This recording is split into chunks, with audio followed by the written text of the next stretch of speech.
The focus on water, then, the NEC saying it should be a national priority as load shedding was. We know it took well over a decade to get to where we are now with load shedding, where there's been almost a year without that sort of interruption to electricity supply.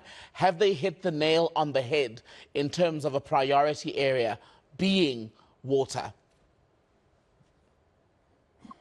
I think if the president had made this speech 15 years ago, it would have been a very relevant speech. And this is why I think that they are really taking South Africans for a ride.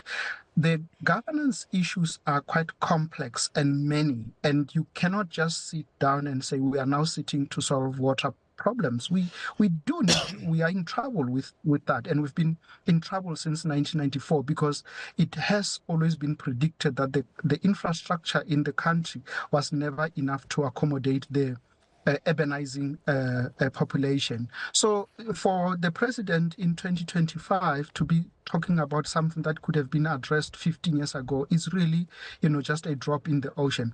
But I think people who are in government needs to understand the question of complexity that functions under the notion of governance. So how do you deal with the problems of immigration at the same time? How do you deal with the problem of failing local government? How do you deal with the problem of the state-owned entities? How do we deal with the problem of investment and make sure that we are able to create employment for South Africans? We've seen that in many of the surveys that have been done, that our youth unemployment is one of the highest in the world, if not the highest.